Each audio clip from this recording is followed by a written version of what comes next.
Yeah, thank you for, creating 90 minutes of your time. And, Holly and I were chatting and really figuring out what we believe will be of value for you all.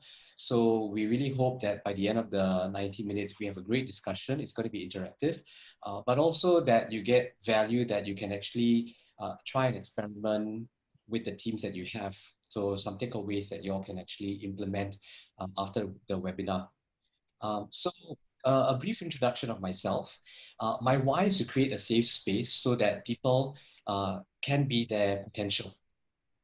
And this came about for me because in my journey, I've had a lot of ups and downs, in terms of some of my greatest successes, but also greatest failures had to do with how I actually managed people, right? I managed teams. And it was through the life lessons that I had that I came to the point in my life where I figured out, hey, this is where I want to be because by actually impacting people, that's where great results can be achieved for a business by focusing on people first. And so it's for that reason that I got myself certified in the Engaging Group program. And also I'm trained in mindfulness for the corporate space. The clients I've worked with are a range. So I've worked with regional as well as local clients in a variety of spaces, including luxury retail and engineering, right? So that's my background. And we hope to get to know you all during the course of this session as well. Allan, over to you. Okay, man. Thank you, Earl. Let me take over the sharing first. That's a good idea. Yeah. Let me take over. Okay, sure. Okay, I now have control already. Thank you very much. Okay, my name is Allan, short form Allan, if you can. That's so-called my nickname. Okay, let me share with you a little bit about where I'm from. Singapore, originally Malaysia. I'm more engineering or technically trained, right? So I was in the technical space, started my work, after which actually I do a lot of IT stuff, electronic stuff, and I really enjoy coding also, computer coding, and I that I take it as if I am able to complete the coding, when I complete a hurdle and get a project done, the fulfillment was really great, and I enjoy that kind of feelings. And as I grow in the company, in the industries, I start to manage people. Then I always hear this phrase, people say, managing human is much more difficult, more challenging than managing computers or hardware. And at first I don't agree, but subsequently I realized that it is true, So I took on this challenge. I become very interested in how to crack the code of human being, right? So human capital. And about 10 years ago, I go in full time in doing this human capital development. So I started off training technical things, and subsequently I moved on to soft skills, moved on to leadership. And about 1 year after I become full time, I joined a friend to partner him to train for some clients in China. And subsequently, every year I'm a regular traveler to northern part of China to provide those technical trainings or soft skill trainings. So I will bring you back to the basic first, right? So the first questions really I want to ask all of us here today is these two simple questions. What kind of a team you like, right? What kind of a team you dislike? So simple questions like that. Think of a few adjectives, right? Think of those adjectives you describe or answer question 1 and question 2, right? Happy to talk. Now, what I need your help is to interact with me, yeah? Interact with me. I would like you to use the annotation on top of your screen. There's a pen there, annotate, right? I will invite you to click the text. After you click the annotate, you will see a row of instructions there. Click the text and click on the screen. Oh, sorry. Click on the screen and key in the answers for me, right? What do you like about team? Now, for those of you who don't have a team, then you talk about organizations. What do you like to join an organization? What will be the descriptive words? Okay, great. So now, all you guys agree, right? Everybody agree that this is what you like and what you dislike. Is there anyone here among us that have something in the like side, those words here, you say, no, no, no, I don't want these words here. Let's say, for example, if I pick a word here, right? Let's say, okay, willing to communicate. We have one addition here. Let's say now, if I come over here and I say that, where's my cursor? Okay, let's say supportive, right? If anyone, any one of the words here, like the like, you will say, oh no, I don't like this supportive. This supportive is supposed to be under my dislike. I don't think there is such answers, right? Everybody agree that this is the like and this is the dislike. Okay, if you all agree, no disagreement, I would like you to type 1 in the chat room, right? In the chat, just type 1. 1 means agree, 2 means disagree. Okay, so I'm assuming, I'm assuming that, okay, yeah, okay, a lot of people typing already, Wow, a lot of 1, thank you very much. So that means although I cannot hear you, I'm like talking to myself, but then I know you are hearing me, okay? Good. So now, guess what? You guys are not alone. I have done this for many, many times over the past 3-4 years in China, in Singapore, and I got the similar answer. In fact, your answers is quite similar to all the teams that I've interacted with. All have the like similar, all have the dislike similar. In fact, a lot of them are repeating. If strictly speaking, you arrange them together, they are kind of repeat. Now then, the question is, why we are all agreeing to these terms unless we don't understand the meaning, yeah? But I guess these words are quite easy to grasp the meaning. You understand the words itself. Why we have all the similar likes and dislikes, and we still point fingers, or we still talk about team disengage. We still talk about our teammates not being positive. We still talk about our bosses not supportive. We still think our team at times very political. Why everybody don't like politics, and yet the team still got the feeling of being politic? Can anyone help me here to give me some thought about what do you think the reason will be? Yeah, you can type here. You can type in the chat room. So Chingun has typed something. Okay. I disagree because loyalty to the team and not necessarily to the organization. Okay. So I can put down loyalty you like, right? So Cheng Hun, you disagree is because, okay, that is backtrack a bit on my questions, right? Whether you disagree or agree to all of this. So she's disagree because the loyalty to the team and not necessarily to the organization. Okay, fair enough, good point. So if I were to put loyalty to the organizations, to the, we call it #1 team, okay? #1 team, okay? So now my question, okay, I'll move forward to this for Cheng Hun, meaning we all loyal to our organizations, because some of us, we come from a place where the organization itself is a team. Okay, so now my questions, I would like you all to help me here is, why we still find team that is not engaged, why we still at times still challenge each other in terms of, you know, the words are being misplaced. Okay, so for example, I like open communication. Lack of leadership. Okay, Evelyn said lack of leadership. Okay, human nature, old habits die hard. Okay, that's Cody Chung. Very good here. Any more? Any more answers to that? Yeah, what do you think? Yeah, no one is perfect. Wow, you guys are really, you know, attended this. Don't know how to work in a team. Me attitude versus the we attitude. Yeah, okay. Now, good. This keep coming. Yes, I see some of you are typing already. Personality clash. Yeah, conflict of interest.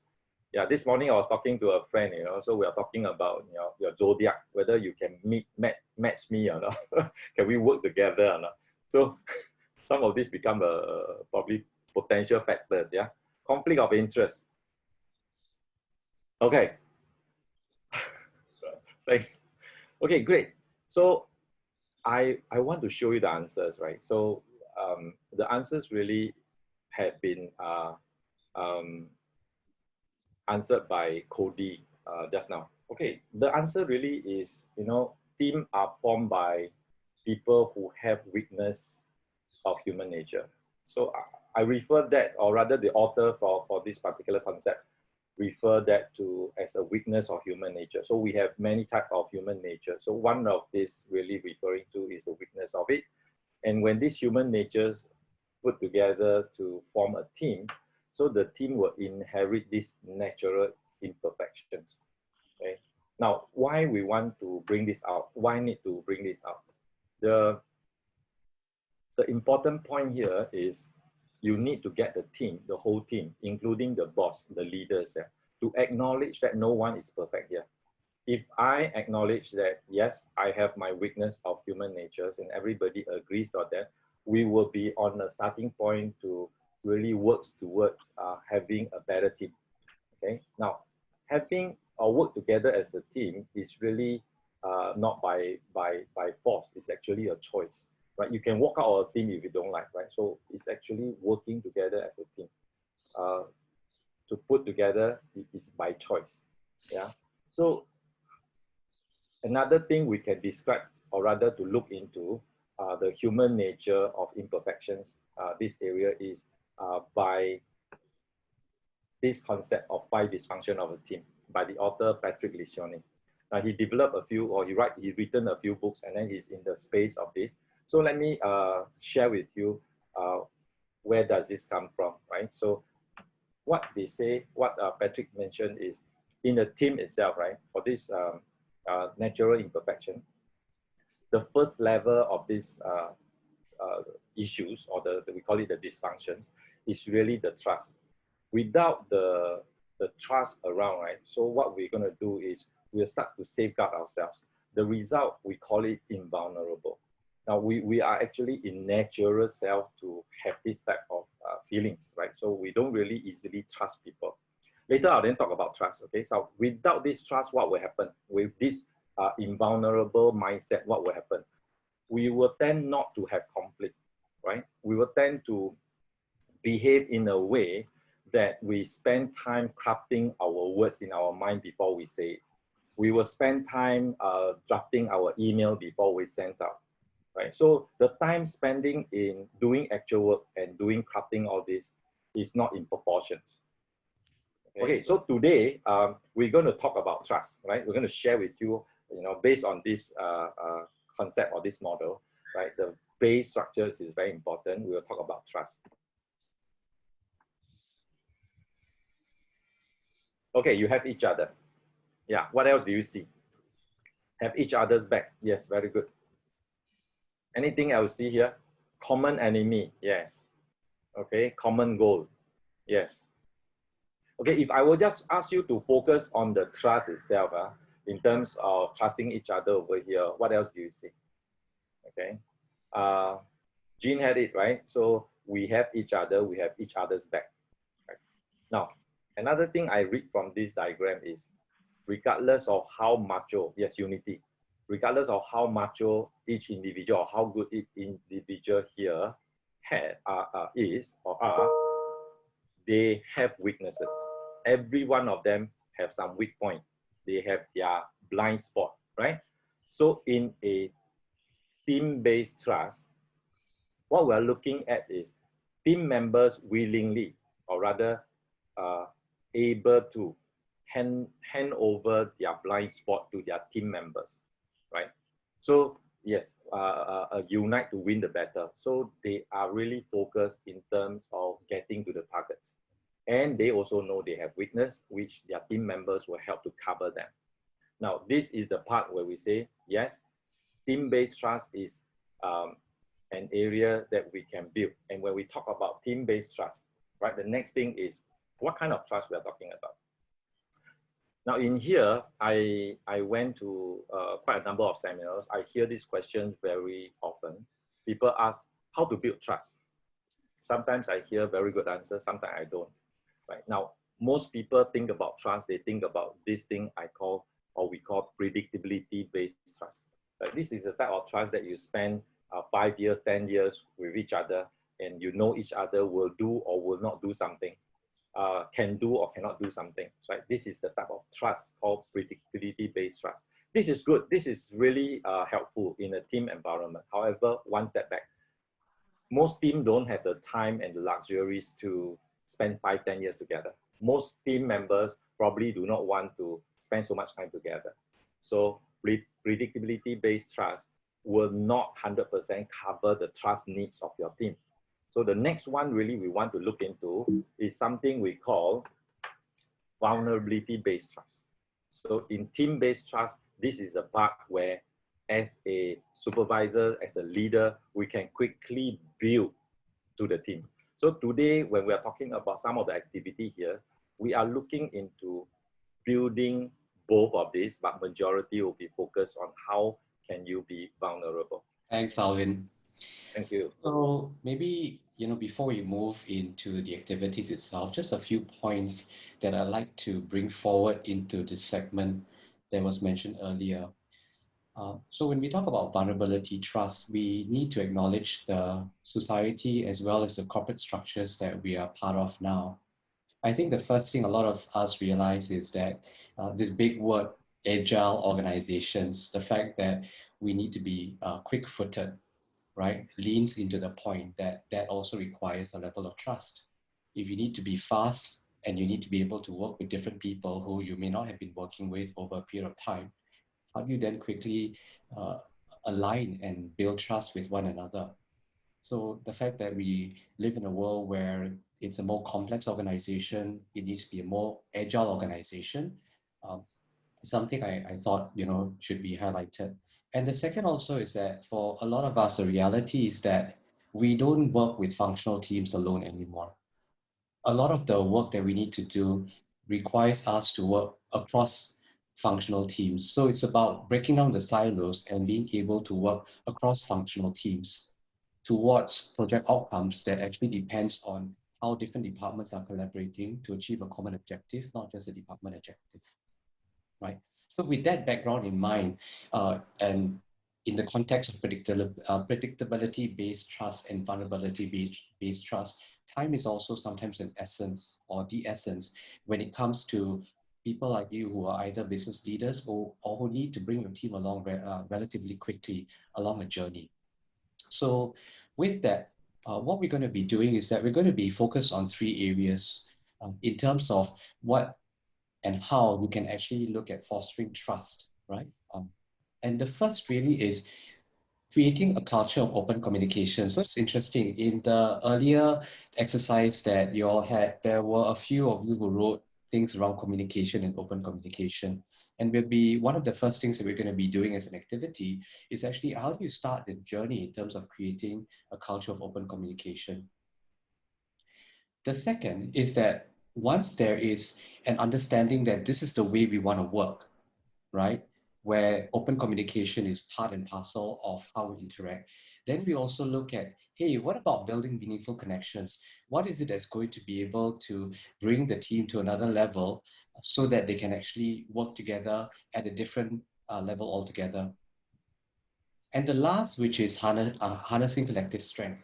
So I thought this was also interesting because there were a few comments that came in under the dislike. No one is perfect. We all have weaknesses, human nature, personality clash.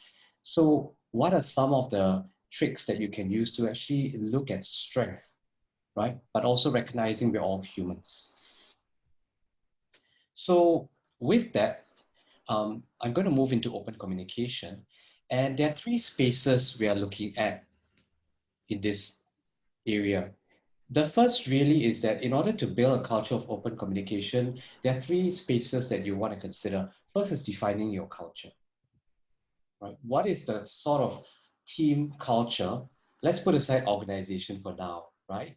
But what is the sort of team culture that you want to build? Is open communication part of that culture? The second space is then how do you uncover communication strength? What are some of the things that you can do to basically identify the way different people communicate? And once that's been identified, a very important piece is how do you build on those communication bridges, right? I'm going to focus on number two, which is uncovering communication strength. And just as a tip, you can actually look at the exercise that Allan shared with you earlier, like this slide, as one of the quick ways in which you can get a sense of what is the culture your team would like to create, focusing on the like and recognizing that the dislike really is just the opposite of the like most of the time. So this is where we get a bit interactive again. Um, what I'm going to just share with you as an overview is that there are different ways in which you might uncover communication strength. There are many free tools, paid tools, very in-depth, insightful tools, and very light tools that you can use. And these are just a slew of a few that you can actually look at. But just for the purposes of today's conversation, I'm going to leverage on the DISC framework, right? Recognizing that there are other available tools out there and also free ones that you can Google if you just want a quick activity to get a sense of the communication strength of your different team members. So what DIC recognizes as a framework is that there are people who prefer more direct communication methods. So they tell you as it is, right? But there are also people who would rather take an indirect approach. It's not a dishonest approach, it's just they prefer maybe a softer approach where they're not so direct about what they think and what they feel. On the vertical axis, then there are people who are they're open book, right? There's no secrets in their life. Everything also they will share with you: personal story, family story, work story, pain points, right? What aches they have. They're very open. But then also some of us are a bit more guarded, right? It takes time before we actually open up and share different aspects of our life. We might just prefer initially to work on a very professional level, right? And keep it in that space. So recognizing that there are people who indirect, direct, open, guarded. So in that context, the ways that we might then interpret the behaviors might be, hey, there's some people who are a bit more conscientious, they're indirect and guarded. There are people who might be seen as more outgoing, more dominant, who they're guarded and direct, right? So they don't share a lot, but they're very direct. But there are those also who are like social butterflies, right? They're very open, they're very direct. And then in the fourth quadrant would be those who are indirect, but open. So they share things, but maybe in a more roundabout way, right? So this also recognizes that people are not just one. You might be a combination at different levels. But the purpose of this is just to share with you the framework, because now we're just going to do a little exercise around this that you could actually also adopt. So I'm going to activate a Zoom poll, and I'd like you just to answer these 8 questions, which is really a yes or no. And the context of this is communicating in a work environment. So imagine if that you were communicating with your fellow colleagues in a work discussion, and put aside maybe a social or familial context. Thank you. So let's just have a look at what this shows. I'm going to share the results. So I like to quietly observe to fully grasp an issue. About 94% of y'all said that this is your preferred way. I like to have a clear agenda to keep meeting on tracks and on time, 89%. I like to keep discussions light by using jokes during discussions, 83%. I like to ask specific questions, 100%. I prefer to figure out in detail what I say, and I will feel comfortable saying it, 89%. I prefer to press for closure and concrete decisions, 72%. I prefer to cover a wide variety of topics, 61%. I prefer to get everyone's points of views before presenting mine, 83%. So the premise I'd like to share with you is that there's no right or wrong answers for this, right? Everyone might have a different, but I can see that it appears that a lot of people are in the yes area for most of the questions, and not many are in the no category, right? So I'd like you to consider this, right? I'm going to share something with you. So this is by no means conclusive, right? And it's merely indicative, because it's a very light version of a much more detailed exercise. Sorry. And I'd like you to consider this, that if you answered the questions here, right? And if you remember your answer, so for example, if you answered question 1 and 5 as a yes, and everyone seems to have answered yes, so this is where it gets a bit interesting, right? You might be someone who's more conscientious, and I'm going to share what that means in a moment before we break up into a small group discussion. If you answer question 2 and 6 with a strong yes, you might be someone who is more dominant. 3 and a 7, someone who likes to influence, and 4 and 8, someone who is more a thinker, right? You're open, but you like to think things through, right? So I'm just going to share with you what the general, so just as a point here, it's just a general point. It's not cast in stone, yeah? Is that if you're someone who's conscientious, then probably how you would like to be communicated to and communicate, sorry, let me, right? So if you're someone who's more conscientious, then these are some of the things that you'll observe about yourself, right? You prefer to remain quiet, totally understand an issue. You may not speak regularly at a meeting because you really want to observe everything before you make a point of view or you make a direct statement. If you're someone who, so maybe an animal that you can think of is an owl, someone who's an owl, right? Owls are always associated with thinkers. Someone who is more dominant, and think about an eagle, is you're pretty quick with your points of views, right? Once again, I like the premise, there's nothing wrong or right, and it's just a general guide, right? But just someone who is, fairly quick in terms of how they might create urgency, but also share their point of view, right? Someone who's steady, so think about a dove, likes to look at how they reconcile, how they facilitate, how they find the common grounds across the different points of views that might be opposing, right? So they may not have a strong point of view, but they like to find common ground. And someone who influences is someone who is lighthearted, tends to use jokes to move conversations along or to break a difficult situation, but also someone who might have little comments about different things along the way, right? So just with this in mind, I'd like to break you up into breakout groups. What we're going to do is that we're going to break you out into breakout groups shortly so that you also can get to know one another. And in the next 10 minutes, just consider what we've shared so far, and think about how you communicate, how do you share and receive information, and do you think you fall in the DISC? So once again, I like the premise is just a guide. There's no good and bad, right? They're just different communication styles. So do you think you're a D, I, or S, or C? Okay, welcome back, everyone. So I'm just going to ask a very quick question, and you can put your answer in the chat group, right? And this is my question. How many of y'all actually had a conversation and shared something around the questions during the 10 minutes just now? If your group did it, just put a 1 in the chat group so that I know that you all did it. So all of those of you who did it, just put a 1 in your chat group. No harm in this, right? Whoa, matching. Yes, we did speak to each other. Okay, great. Okay, great. So there are a lot of ones. Any zeros where, there was no conversation around it, right? So I think what we wanted to do was just to let you all experience, right, a few things so that you can consider.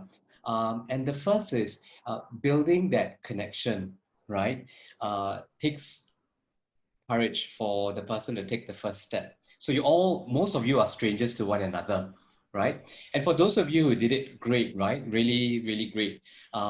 And the other thing that I just wanted you to therefore consider in this, right, is part of the experience is actually building that open communication is having a common purpose, right? Defining your motivation, defining your culture.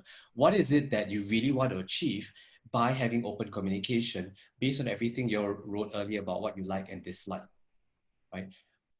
In order for you to actually take that first step to build that communication bridge.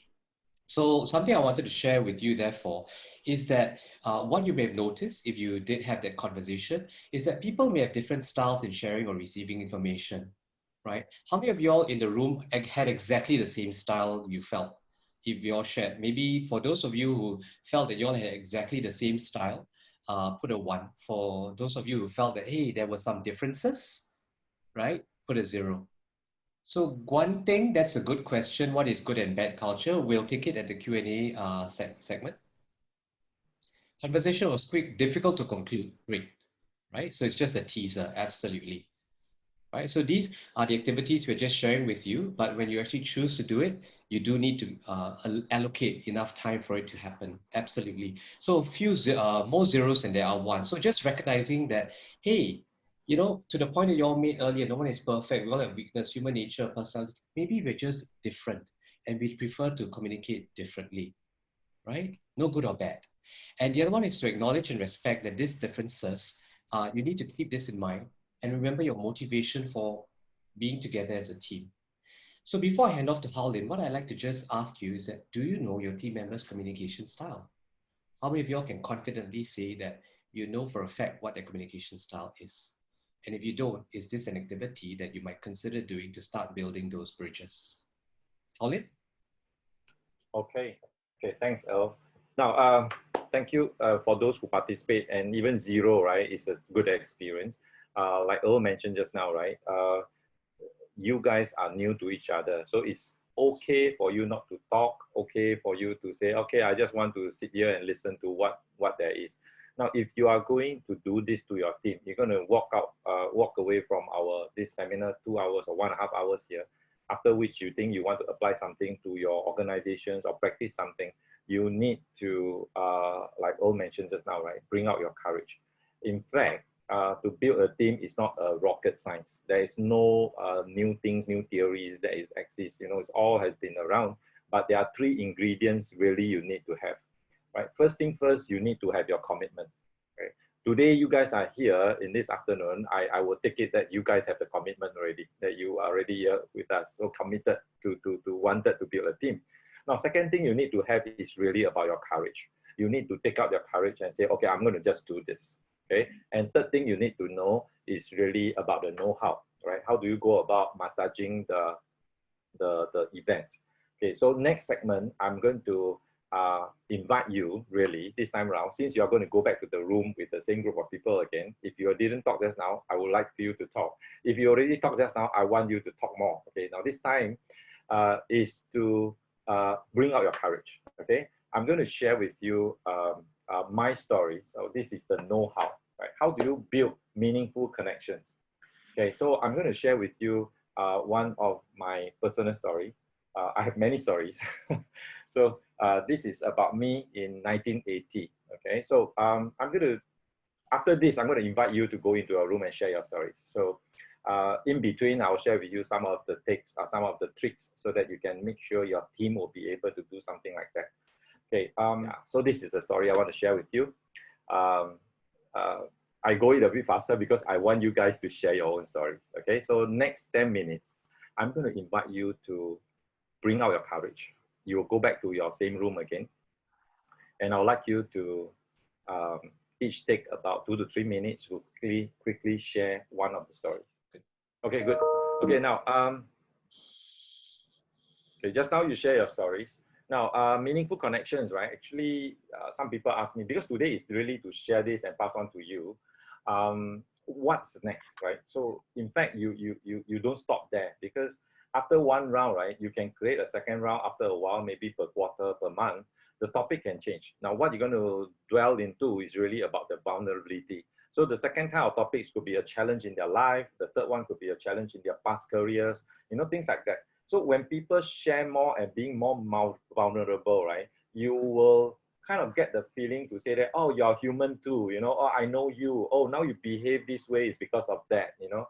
So these are the things that will quickly gel people together to build that trust. Now, there is a reflection question. So if you want to, you can actually take this down.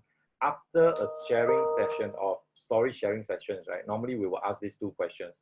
The first question is, what is the one thing you learn about your colleagues today, right? So someone will comment, so you get them to talk about it. I believe if I have enough time, I will ask you. I believe only that 10 minutes time or 8 minutes time given to you, you know someone in this room much, much better, right? You've got to know this guy can consider as part of your associate or friends already, because there's something that they share with you. Then the second one that sometimes we ask also, or most of the time I will ask, is how do you feel? Now, how do you feel after you share that stories? And how do you feel when you hear people share the stories? So you want to capture that feeling element, and you feed it into the team and get them to acknowledge about that. And from there, yeah, your team relationship, your trust definitely will increase. So this is one key activities really to build the vulnerability of that, right? The next one we have, I'll pass on to Earl to share with you. Okay, so the third thing that we talked about was how we want to build on strength. So there's a lot of conversation that's happening around strength-based teams. And I think it goes back to some of the comments that came out earlier around like dislike, right? Recognizing they're humans. And through building meaningful connections and recognizing this is the way we want to work, this is the way we want to communicate, how then can we actually recognize and build on each other's strengths? So I'd like to share with you the spaces that we're looking at. So the first step really and the first space is to uncover your own strength and the strength of the people around you. From there, to actually foster a conversation or to have a conversation about, hey, where are our strengths complementary? But where maybe are our strengths unique, right? So there might be strengths that overlap, but we also might have strengths that other people don't have, right? And recognizing that along the way, consistently through the open communication culture, hey, these are the different strengths that we have. Maybe I'm not strong here. That's your strength, but I can contribute in a different way through this strength. So what I wanted to just quickly share a quick tip with you all on how do you identify strength. So one way is to actually leverage the same tool that you might choose to use in order to identify your strength. So just like the DISC model and the MBTI model, all the different models will be able to identify for you what are your preferred communication methods and the way you like to receive information. It'll also communicate to you through the results what are your strengths that you want to be aware of, right, that you can leverage on. Now, another method I'd like to share with you, should you choose not to, go buy a tool that you need to pay for, is this simple exercise that you could do, which could also be quite fun, right? And you could invite yourself and your team members just to reach out to 10 persons, and they could be people in your social context, your family context, your work context, current colleagues or ex-colleagues. And if you want to challenge yourself, maybe ex-colleagues you didn't really get along with, right? But you could just reach out to 10 persons and ask them this simple question, verbally or through an email, right? Can you share with me three strengths that I have in this format? I think one of your strengths is X because I remember the time when. So what you're really getting them to share with you is your strength in relation to an incident. So it's specific, right? So you know that they're not inventing the strength, right? But it's a specific story they experienced with you that demonstrated a strength. And when I've done this, what's really amazing is sometimes they identify strength that we're not even aware of. They remember stories about us, things that we thought were non-incidental, not important, but they remember because it was important to them and they identify it as a strength, and that can be quite surprising. So one thing that you could get your team members and yourself to do is just to reach out to 10 people and ask them to share three anecdotes, three stories around this format. I think one of your strengths is X because I remember the time when. The soft part of it is that it can actually be quite heartwarming when people share these stories, and it can be quite a booster as well. And this could give you an idea of what your strengths are, seen or unseen, right? And from this, to make it fun, you can also then create your strength drawing. And I'm going to just share with you examples. So this is an example of a strength drawing. So based on the anecdotes that came through and the strengths were identified, and looking at what were the common things, one representation that this person did was to represent himself as a tree, right? And therefore, how he saw his various strengths, the ability to listen, the ability to care, the ability to be grounded, right? And this is really one way you could actually express it. Another person expressed it in this way, where he basically represented his strength or her strength as parts of the organs, right? This was something was it was done in German. There's an English interpretation, but just give you an idea of how you could take that stories and just also create, what you see as your strength. Based on that, therefore, I would then encourage you, once everyone has done that exercise and collected their stories over, 7 or 14 days, is to then share at a discussion what their top three strengths were. So everyone gets to share what their top three strength is. And using different methodologies, like you could just use the whiteboard that's available online, we can't meet physically, then look at, hey, what are the common areas? What are the complementary areas? So they might be different, but they're complementary. And what are some of the different strengths that exist in the team? So then it becomes clear what the strength of everyone is that are in the different spaces, right? So the question I have for you is very simple. Do you currently know what your team members' strengths are? And if you don't, based on what we've shared with you, is this something that you think that you could take on in order to be one of the things to foster trust? So on that note, I'd like to just summarize with Howlin. So Howlin, please feel free to jump in on some of the takeaways that we've shared with you. So the three areas that we looked at were, creating a culture of open communication, building meaningful connections, and collective strength. The activity that we shared with you is that, hey, in terms of open communication, perhaps you can explore something, a tool, the one that we use that, or DISC, to actually surface the different communication styles that exist in your team. No good, no bad. Different ways you could share personal stories. And lastly, how do you actually surface individual strength and then look for the collective strength? Harley, you wanted to add something to this? Okay. Actually, I just want to ask the rest to open to the ground to see if there's any questions pertaining to running these few activities that we have dished out. While you're preparing your question, you can type in your the chat box. Then we try to help to address those. Maybe I'll share a little bit about preparing stories. How do you really get it working? Now, we will have to set the stage in terms of making it safe for everyone to share. So there are some ground rules that you want the whole group to observe, right? So one of the ground rule is no one commenting of the stories. Because if you don't say that, a lot of times, if you share halfway, someone will say, especially those extroverted person, they will say, I also like that, then they take over the mic and tell their own stories.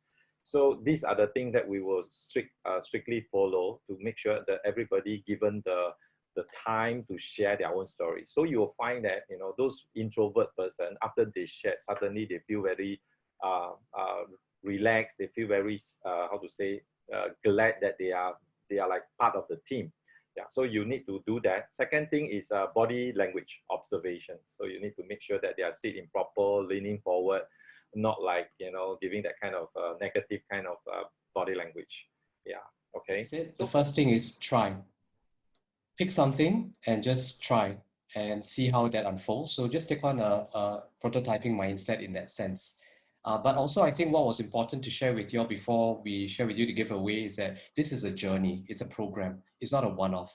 It's something that you need to develop cadence for, right? But what we've given you is basically the first step that you could take and try and see what works and doesn't work. And then as Howlin said, you can come back to us. So on that note, what we're actually doing is that in order for you to get a sense of what the engagement levels in your team are, if you click on the QR code, it will take you to a Google form. But in that option, one of the options that's available for you is to actually just see where your team is in terms of the engagement. It's 9 simple questions. You get a report on whether they're engaged, disengaged, or not engaged, right? So that the report is complimentary.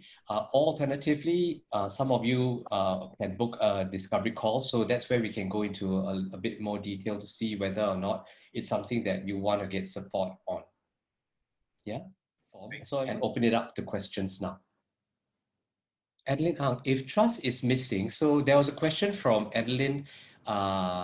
If trust is missing in existing teams, how to bring back the sharing and open communication?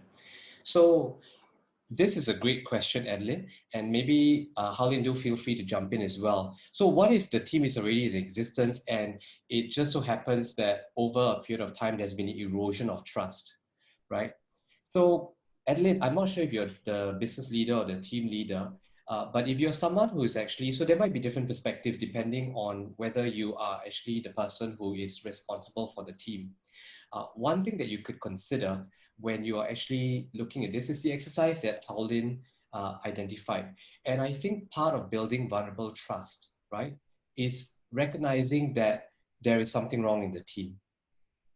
So if you're the leader, maybe one thing you want to consider is just being open about the fact that trust has been eroded.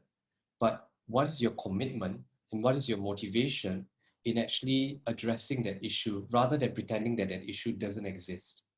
And from there, maybe just start with an anonymous survey, right? It doesn't have to be. So if trust is basic, maybe they're not willing to share in an open context, and just ask the question that Howlin asked, right? But anonymously, what are the things that you think are important ingredients of building the team and that's lacking from the team? So what you like about what's happening with the team, but what is it that you dislike that's happening with the team? Because I think one of the things that you are also doing is letting them be heard. So if you want to rebuild trust, one of the important steps in relation to an eroded trust situation is letting people, one, be heard, and two, taking action on what they've shared with you.